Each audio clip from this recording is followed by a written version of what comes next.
Hello guys, எல்லோரும் எப்படி இருக்கீங்க? இன்றைக்கி நம்ம சேனலில் சிம்பிளாக சிக்கன் கறி எப்படி பண்ணுறதுன்னு பார்க்கலாம். நல்ல ஒரு பேன் நல்லா சூடானதும் 2 ஸ்பூன் அளவுக்கு ஆயில், 2 ஆனியன், கொஞ்சோண்டு கறி லீவ்ஸ் போட்டு நல்லா ஃப்ரை பண்ணிக்கோங்க. ஆனியன் நல்லா ஃப்ரை ஆனதும் 1/2 ஸ்பூன் அளவுக்கு கரம் மசாலா, 1 ஸ்பூன் அளவுக்கு வீட்டில் அரைச்ச சில்லி பவுடர் ஆட் பண்ணிக்கோங்க. நல்லா மிக்ஸ் பண்ணி விட்டுக்கலாம். இந்த மசாலா கொஞ்சம் நல்லா பாயில் ஆனதுக்கப்புறமா வாஷ் பண்ணி வச்சுருக்கிற 250 கிராம்ஸ் சிக்கனை நான் அதில் ஆட் பண்ணிக்கிறேன். ஆட் பண்ணி அந்த மசாலாவோடு சேர்கிற மாதிரி நல்லா மிக்ஸ் பண்ணி விட்டுருங்க. இப்போ பார்த்திங்கன்னா மிக்ஸ் ஆகிடுச்சு. இப்போ தேவையான அளவுக்கு நம்ம சால்ட் எடுத்து இதில் ஆட் பண்ணிக்கோங்க. சால்ட் ஆட் பண்ணிவிட்டு அகைன் கொஞ்சம் நல்லா ஒரு 2 மினிட்ஸ் அளவுக்கு நல்லா குக் பண்ணுங்கள். அதுக்குள்ளே நம்ம இதுக்கு ஒரு மசாலா ரெடி பண்ணிவிட்டு வரலாம்.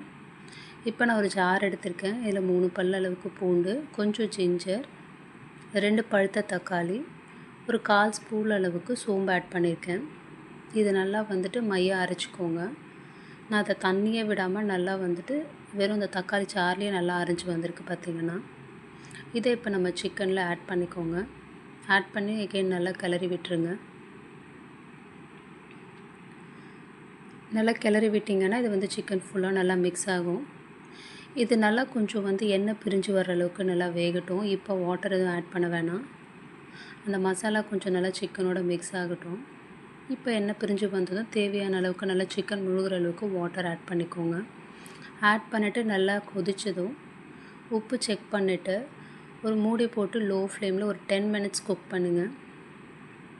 இப்போ பார்த்திங்கன்னா நல்லா அந்த தண்ணியெல்லாம் நல்லா சூண்டிட்டு சிக்கன் நல்லா வெந்துடுச்சு. இதை நல்லா ஃபுல் ஃப்ளேமில் வச்சுட்டு நல்லா ட்ரை பண்ணிக்கோங்க. ட்ரை பண்ணிவிட்டு கொத்தமல்லி இதில் மேலே தூவிட்டிங்கன்னா நம்ம சிக்கன் கறி ரெடி. இது நீங்கள் இட்லி, தோசை, சப்பாத்தி, ரசம் சாதம், சாம்பார் சாதம் எதுக்கு வேணால் சாப்பிட்டுக்கலாம் காய்ஸ். ஒரு தடவை செக் பண்ணிட்டு